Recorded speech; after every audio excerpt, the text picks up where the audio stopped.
Et tout de suite, on va enchaîner avec bien un gilet thermorégulateur.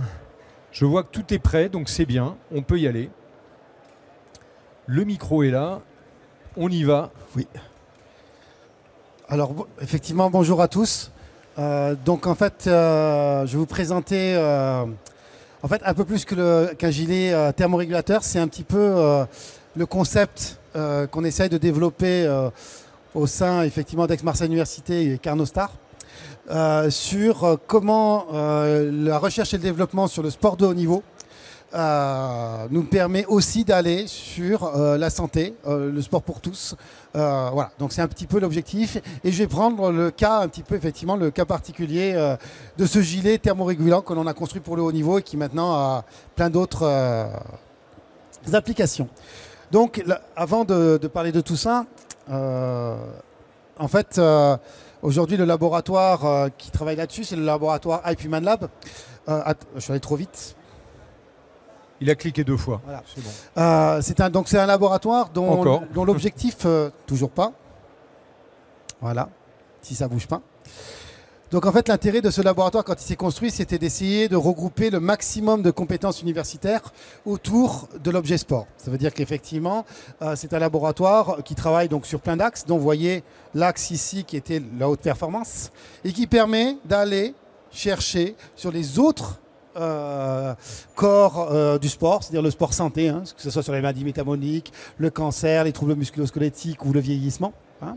Et la particularité, effectivement, vous le voyez là, et en plus on a augmenté, hein, puisqu'on a de plus en plus de personnes là-dessus, on travaille avec 2 universités, 6 pôles cliniques et 10 unités de recherche. Ça, c'est que pour le laboratoire Hype. Et en plus, comme on est rattaché au Carnot, on a aussi les laboratoires du Carnot. Ce qui fait qu'aujourd'hui, on essaie de travailler avec une quinzaine de laboratoires différents pour essayer de répondre au mieux à la demande des fédérations et pouvoir être au plus proche de l'activité physique, parce que quand on est tout seul de notre côté, on a du mal réellement à répondre à la demande. Donc une des forces, ça a été de construire un consortium pour essayer d'aller répondre réellement à la demande. Et je vois là, juste sur la slide, un camion laboratoire pour aller au plus près des athlètes. Oui. C'est original, ça.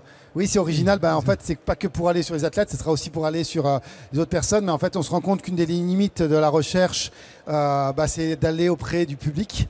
Donc, ce qu'on appelle les participants. Et c'est vrai que ça, c'est un gros problème parce que quand on s'occupe des équipes de France, elles ne sont pas à Marseille, les équipes de France. Il y en a certaines, mais elles sont dans les lieux de stage. Au même titre que les personnes âgées, c'est compliqué de les faire déplacer, que les personnes là-dessus. Donc, on a décidé, au lieu de tout faire pour essayer que les gens viennent chez nous, plutôt de dire, on va aller chez eux. Et donc, voilà, on est à la construction d'un camion laboratoire dans lequel on peut mettre notre équipement et aller au plus près de l'usager pour essayer, effectivement, là encore, de répondre à la demande. Donc, vraiment, c'est quelle est la demande.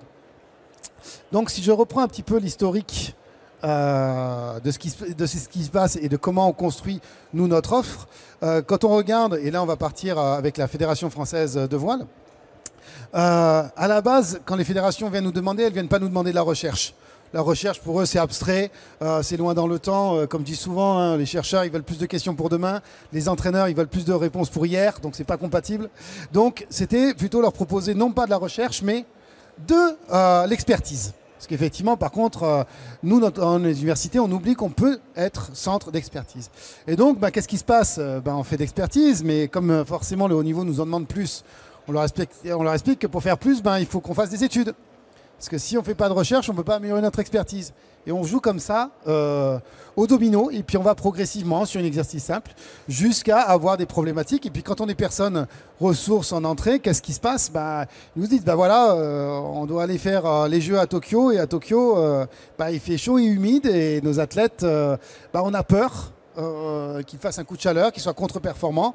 Et donc, est-ce que vous pouvez nous aider à travailler sur la thermorégulation? Et donc le projet, effectivement, il est né là-dessus, c'est-à-dire comment moi je fais pour aller chercher. Et donc la première chose que je fais, c'est d'aller regarder moi dans mon entourage, entre le Carnot et nous, notre périmètre, qui sont les gens qui peuvent nous aider. Là, par exemple, ça a été le laboratoire Youstic, un laboratoire donc, de thermiciens. Hein. Il travaille essentiellement à Cadarache sur la fusion nucléaire. Hein, donc on pourrait croire que c'est très très loin du monde du sport, mais pourtant quand je suis allé les voir, ça les a intéressés. Et ils ont dit, non, mais en fait... c'est passionnant de travailler sur la thermique humaine, la thermique du vivant, comme eux ils appellent. On appelle ça la thermorégulation, ils appellent ça la thermique du vivant. Et donc on a commencé une collaboration et travaillé avec eux. Et ben en fait, on a fait pour Tokyo de premières recherches. Et puis, on s'est rendu compte que entre la solution qu'avaient les Japonais à l'époque d'un simple gilet avec un ventilateur à l'intérieur, pas très optimisé, versus tous nos systèmes avec pack de froid, et ben en fait, les packs de froid, c'était délétère. Ça veut dire qu'en fait, ça a apporté une sensation de bien-être, mais physiologiquement, ben, c'était pas très bon. Alors que leur gilet, c'était pas très sympa à porter, mais par contre, physiologiquement, c'était intéressant. Alors, qu'est-ce qui se passe derrière? C'est ça l'intéressant de toute la chaîne. Bah, nous, qu'est-ce qu'on a fait? Ah, il y a... Voilà. Il nous manque... je ne sais pas pourquoi, il y a des... avec la clé USB. Donc, il manque les présentations, mais ça, c'est un problème que le Mac n'est pas passé. Mais globalement, on a fait des recherches fondamentales pour se rendre compte, effectivement, quels sont tous les mécanismes de thermorégulation qui sont en jeu. Et de se rendre compte, effectivement, que quand on agresse un organisme avec du froid, sa première réaction, c'est quoi? C'est se protéger. Du chaud. Et voilà, c'est fabriquer du chaud. Donc en fait, au lieu de baisser la température centrale, on fait que l'augmenter. Et donc ça coûte plus cher. Et en fait, on s'est dit, pourquoi pas essayer donc d'aller chercher le mécanisme naturel et de l'accentuer, qui est la transpiration. Et donc on est allé chercher, donc avec toute la recherche sur la mécanique des fluides, sur un gilet beaucoup plus performant, ce qu'avaient fait les Japonais, pour essayer de regarder par rapport à des conditions normales. Et vous voyez que si on regarde ici la température centrale à l'effort, on voit qu'effectivement, avec le gilet, on a une diminution forte de la température. Enfin, on a une non-augmentation, effectivement, parce qu'on ne peut pas dire qu'il y a une diminution, non-augmentation de la température centrale. Et donc, voilà, on a effectivement montré que ce gilet-là était pertinent. Et avec ce gilet-là, donc on a fait plein de choses, parce qu'on a essayé de comprendre le mécanisme de la transpiration. Donc pour ça, il faut la circulation de l'air, mais il faut aussi qu'il y ait de l'eau. Il faut que l'air, soit pauvre en eau. Donc quand il y a beaucoup d'humidité, comment on fait? Si par contre l'air est trop sec, il n'y a pas assez d'humidité, qu'on ne transpire pas assez, comment on fait? Et donc on a fait un système qui soit dessèche l'air, soit au contraire qui l'humidifie, pour essayer d'avoir la meilleure transpiration possible, entre guillemets, et donc le meilleur refroidissement naturel sans avoir les effets délétères de l'application du froid qu'on a pu montrer négatifs. Et de là, on a continué à travailler, et en fait, c'est basculé sur un autre projet un peu plus ambitieux, qui est en fait toute la population des atteintes médulaires. Donc les atteintes au niveau de la colonne vertébrale, donc effectivement les parales étaient tétraplégiques, qu'ils fassent du sport ou non, puisqu'effectivement j'ai montré là une activité par exemple de fauteuil rugby. Et en fait ces personnes-là ont d'énormes troubles thermorégulateurs. En fait ils ne thermorégulent plus, ils ne peuvent plus transpirer. Donc leur température centrale augmente. Et c'est un vrai problème de société avec l'augmentation des températures, parce qu'il y a de plus en plus d'accidents, que ce soit lié au sport ou pas. Et eux, ils n'ont pas de mécanisme. Et donc nous, qu'est-ce qu'on a continué à travailler? On a travaillé sur des modèles, et on est toujours en train de travailler sur des modèles de thermorégulation pour essayer de bien comprendre toutes les interactions, ce qui se passe au niveau de l'organisme. On a travaillé sur un nouveau modèle de veste avec beaucoup plus de capteurs intégrés dans la veste, et avec de l'IA, du traitement intelligent, on arrive à recréer le mécanisme de thermorégulant pour ces gens. Donc en fait, le fait de porter cette veste va thermoréguler à leur place, en prenant en compte leur température cutanée, leur température centrale, l'humidité de l'air, et ils vont recréer ce que l'être humain est capable de faire. Et ça pourrait être applicable aussi à toute autre personne, comme les personnes qui ont eu des troubles, par exemple les post-AVC, ils ont aussi des problèmes de thermorégulation, les personnes âgées qui ont aussi tous ces troubles-là. On va pouvoir effectivement les aider à lutter naturellement contre le chaud, sans appliquer de froid, parce que appliquer du froid quand on a chaud, c'est le mauvais... C'est le truc, vous savez, tout le monde veut prendre une douche froide pensant que ça va se refroidir. En fait, non, ça fait l'inverse. Ça augmente la combustion du corps qui se protège, et en fait, on a 2 fois plus chaud après. Donc voilà le principe. Les Touaregs dans le désert, ils boivent du thé chaud, alors qu'on pense qu'ils boivent du thé glacé ou des choses glacées. Ben non, voilà. Déjà, il n'y a pas de frigo. C'est ça. Donc ça, c'est important. Et en fait, ce principe-là, on l'a mis sur plein d'autres outils. Par exemple, il y a par exemple, des fauteuils roulants, il y a pas mal de fauteuils roulants. Nous, on a effectivement aussi construit des roues instrumentées sur les fauteuils roulants pour la haute perf. Et là, aujourd'hui, on a déclenché un projet sur lequel on va construire des fauteuils roulants pour le fauteuil classique, pour mesurer l'impact réel des parcours PMR. Parce qu'en fait, aujourd'hui, les parcours PMR sont faits un peu au hasard. Les normes ne sont pas très fixées. Et là, on va pouvoir objectiver ce que c'est qu'un parcours PMR. Par exemple, tous les sols aujourd'hui, la plupart des salles sont des sols plutôt mous, parce que nous, valides, on aime bien marcher sur du souple. Mais pour un fauteuil, c'est très traumatisant, les sols souples. Donc voilà comment on peut travailler du haut niveau vers la population plus classique, et comment en fait on répond à cette tâche en travaillant multilabo. parce que ça c'est aussi quelque chose que l'on veut mettre en avant, c'est cette capacité de transfert et cette capacité qu'on ne peut répondre qu'à condition qu'on ne travaille pas isolé. Voilà le message que je voulais faire passer aujourd'hui. Eh ben, bravo pour le message. On va avoir plein de questions, j'imagine. La première chose, donc travailler en multilabo, ça c'est important. Deuxièmement aussi, ce que tu évoquais, c'est travailler sur de la performance et puis après d'arriver sur des déclinaisons plus grand public, de voir qu'est-ce qu'on peut en faire. Ça, c'est une démarche qu'on a eue aussi tout à l'heure avec le robot du CEA. Est-ce qu'au début du travail, quand vous avez fait la combinaison, on travaille sur un point précis, on n'imagine pas tout ce qu'il y a derrière, tout ce qu'on peut déclencher en cascade quelque part. Oui, non, faut pas croire qu'on croit effectivement qu'on a fait tout le. C'est vraiment au cours du temps que Oui. on arrive à montrer qu'en fait nos outils ne s'arrêtent pas là. Et c'est justement l'interdisciplinarité qu'on essaie de mettre en place qui font que comme il y a tas de gens qui sont autour de ce projet, eh ben, on multiplie le nombre d'idées possible de faire avec, et des fois effectivement il y a des outils qui d'ailleurs des fois marchent pas très bien sur le haut niveau et qui marchent très bien sur le public, et inversement. L'intérêt simplement du haut niveau, c'est que c'est un peu au modèle de la Formule 1, hein. C'est-à-dire qu'effectivement la Formule 1 pour aller très très haut, on va aller chercher des innovations qu'on n'aurait pas pu imaginer. Et ça, comment je le décline? Et c'est vraiment ce modèle-là sur lequel je trouve qu'il est important de s'appuyer. Parce qu'effectivement, le très haut niveau, moi je viens du très haut niveau, hein, je suis encore toujours dans le haut niveau, c'est extraordinaire. Mais si en plus, tout ce qu'on peut montrer là permet d'être développé pour le reste, c'est encore mieux. Est-ce que, alors s'il y a des questions, on est là.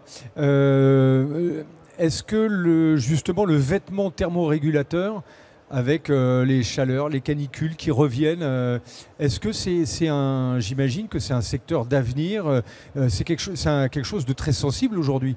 Alors oui, c'est très sensible, surtout qu'il y a tout le bâtiment, hein, globalement. Oui. Alors tout le bâtiment qui est sujet à ces troubles, tout ce qui va être, tous les gens qui travaillent aussi sur les autoroutes, qui travaillent tout ça en plein air. Donc effectivement, il y a, au-delà des personnes fragiles, parce qu'effectivement, on parle toujours des problèmes effectivement de la chaleur chez les personnes lambda qui font du sport, mais en fait celle-là, à la limite, je dirais que c'est pas du tout les plus à risque. Les personnes fragiles et les travailleurs effectivement qui travaillent dans ces conditions. Surtout que notre problématique que l'on a dans notre société moderne, c'est qu'on ne veut pas s'adapter. L'organisme est bien fait à la base, hein. Si on prenait du temps pour s'adapter, on y arrivera. Mais comme il y a la climatisation, eh ben oui. voilà, et oui, on empêche l'organisme de réellement s'adapter à la chaleur, et c'est ce qui aggrave le phénomène de réchauffement climatique. Ce qu'on a dit, les gens dans le désert, ils vivent très bien et ils n'ont pas de clim et il n'y a pas de problème. Donc notre problématique, c'est notre façon de vivre. Mais aujourd'hui, les gens ne changeront pas. Donc comment on essaye de prévenir les dangers liés à ça? Bon, en tout cas, c'est un bel outil justement de réflexion et de prolongement aujourd'hui, de changement de paradigme un peu. C'est vrai qu'il faut changer maintenant de façon de penser en se disant, tiens, peut-être qu'avec un vêtement thermorégulateur, j'ai moins besoin de clim, moins besoin de chauffage. Ça va dans les deux sens, on est sur la chaleur et sur le froid aussi. Alors non, parce que d'un point de vue thermorégulation, ce sont des mécanismes qui sont entièrement différents. Mais nous, on travaille aussi sur le froid. Au laboratoire, on a d'autres innovations là-dessus, hein. Pour vous donner une idée, cette innovation, elle va beaucoup plus loin, même si là, pour l'instant, on est vraiment dans les prémices, pour aller même aller soigner les gens qui sont dans des coups de chaleur sévères, hein, donc c'est-à-dire qui sont dans le coma, hein, et qui sont dans les blocs opératoires, qu'on a du mal à refroidir. Nous, on a commencé à développer des idées, des modèles pour essayer d'aller les soigner. Donc on va très loin dans réguler le corps vers le bas. On travaille aussi sur la régulation effectivement dans le froid, mais pour l'instant les applications sont moins importantes d'un point de vue population. On est plus sur de la performance. Tout à fait. Est-ce qu'il y a des questions?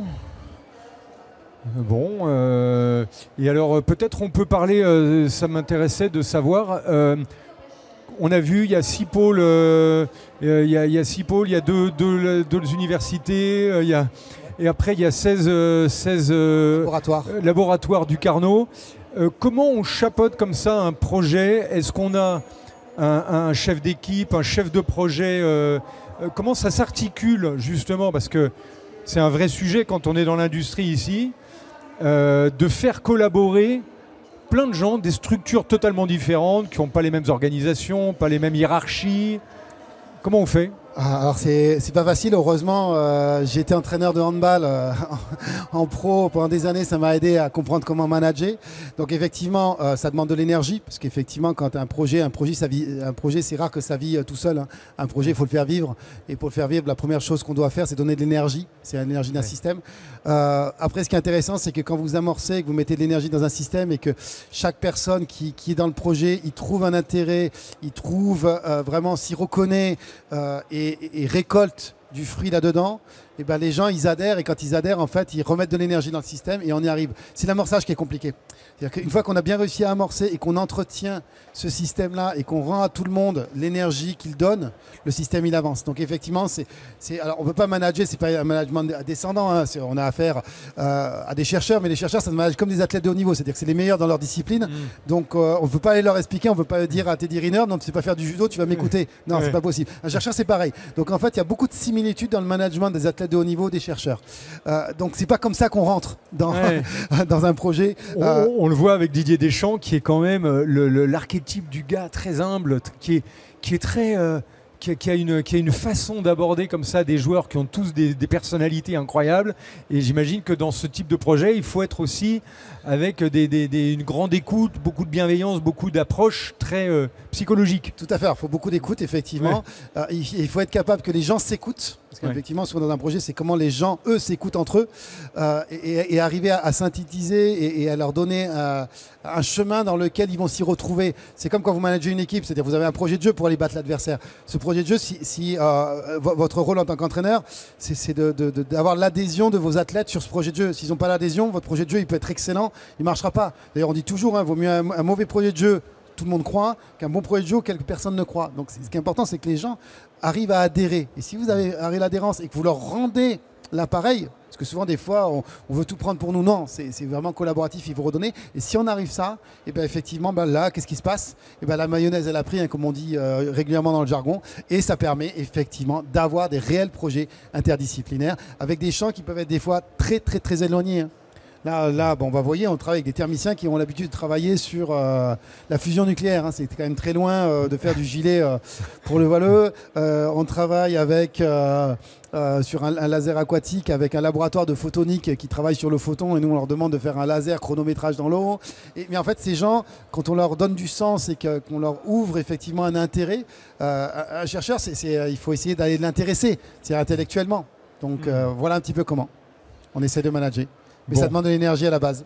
Voilà, c'est l'entraîneur qui revient là au galop, là on sent. J'ai une question concernant la propagation vers le grand public.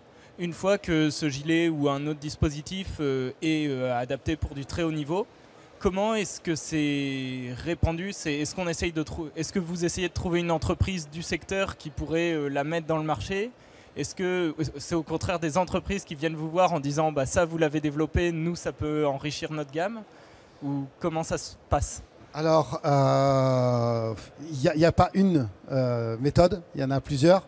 Comme moi, comme un sportif, je lâche rien, donc je vais jusqu'au bout là-dessus. Par exemple, si je prends le plastron électronique qui est montré là-dessus, nous, on est carrément travaillé avec la fédération. On a trouvé une société qui va produire, la fédération qui va soumettre, parce qu'à la base, il n'y a personne qui s'est intéressé. Puis maintenant, ça prend. Et une fois que ça prend, bien sûr, il y a tout le monde qui veut venir voir. Donc, ça dépend. Donc, c'est aussi des fois le rôle, soit des SAT, soit des Carnot, hein, aussi de nous aider à aller chercher des industriels. C'est quand même pas facile pour eux, parce que c'est nous qui connaissons. Donc, on va quand même nous voir aussi des industriels, ça peut être aussi des startups, donc ça va dépendre vraiment du type de produit, quel est le type de marché, la temporalité qu'on se donne, parce qu'effectivement, est-ce qu'on veut que ce soit un produit dans 5, 10, 15 ans, c'est pas la même chose. Il faut être conscient par contre que c'est lent. Ça veut dire qu'entre le moment où vous faites une innovation et le moment où vous pouvez sortir le produit, c'est 5-6 ans, hein. C'est-à-dire vouloir aller vite, ça marche pas. À chaque fois qu'on veut faire des raccourcis, ça marche pas. Donc en fait, il faut construire toute l'échelle, il faut comprendre le marché aussi, ça veut dire qu'aujourd'hui, nous, on est sur plusieurs outils là qu'on est en train d'essayer justement de faire passer un cap au niveau technologique. Bon, les études de marché, ça paraît bête, mais effectivement, si le produit il sort à tel prix, il n'y a pas de marché. Si c'est à tel prix, il y a un marché. Donc, c'est aussi intégrer tout ça, parce que quand on est chercheur, on a tendance à oublier un peu tout cet aspect qui fait que le produit il passe d'une invention super agréable à un véritable marché. Par exemple, le plastron, on savait que s'il coûtait plus de 200 €, il n'y aurait pas de marché. Là, on est en train de faire un ergomètre médical. On sait que s'il sort à plus de 50 000 €, ça ne marchera pas. Donc, soit on est capable à ce qu'en prix de vente, il descende, soit c'est super, la recherche est super, on a montré des tas de choses géniales, mais les gens ne l'achèteront pas. Il n'y a pas le marché. Il n'y a pas de marché. Donc, il y a un moment, c'est aussi, en tant que nous, chercheurs, de nous acculturer à des choses dans lesquelles on n'est pas forcément bon. Parce qu'on ne peut pas être bon partout. Et donc, comment on peut travailler avec des gens dont c'est la spécialité pour qu'ils nous expliquent le cheminement. Et donc, bien réfléchir en amont à ça, que ce n'est pas simplement parce que l'idée est bonne, que l'invention est bonne et que scientifiquement c'est prouvé que ça va marcher. Ça, c'est notre rêve. Et d'ailleurs, est-ce que la contrainte, des fois, amène à des belles surprises? Le chercheur ou le scientifique, il aime des fois la contrainte. De se dire, tiens, tu dois me produire ça en dessous de ce prix-là. Pour l'instant, on en est là. Trouve une solution pour ça. C'est l'avantage des chercheurs, hein, c'est un des chercheurs-trouveurs, donc on a l'obligation de trouver. Oui, alors je ne dis pas que c'est toujours possible, parce qu'il y a des fois, pas possible. Bon, on a l'exemple du plastron, on voulait le faire moins cher, on n'a pas réussi. On est au prix, donc on est bon, mais on voulait quand même que ça soit moins cher, on n'a pas réussi. Par contre, sur un autre outil qui était carrément hors, je vous dis, l'ergomètre qu'on voulait à 50 000, aujourd'hui, le premier prix qu'on avait regardé, c'était 120 000. Alors, vous savez, passer de 120 000 à 50 000, c'est quand même compliqué. Ouais. Donc, on a cherché, et puis on a trouvé, puis on est en train de montrer des tas de choses qui font qu'on a simplifié, et qu'il y a plein de choses qu'on avait avant mais qui ne sont pas vraiment utiles, on se rend compte. Donc la simplification, et ça c'est important, et nous on a une autre thèse qui travaille autre chose, c'est quand on a trouvé quelque chose, qu'est-ce qu'on peut simplifier dans ce qu'on a trouvé. Et donc cet effort de simplification est un effort énorme qu'on doit faire. Comment on peut simplifier? Est-ce que vraiment on a besoin de tout ça? Et en simplifiant, aujourd'hui on arrive à nos 50 000. Eh bien bravo, ça c'est du bon résultat. On n'y arrive pas toujours. Hein. Là, je vous ferai certainement l'exemple qui marche. Hein, mais... Voilà. Eh bien, un grand merci, on peut applaudir et puis encourager cette recherche collective qui aboutit à des belles innovations. C'est comme ça que ça avance.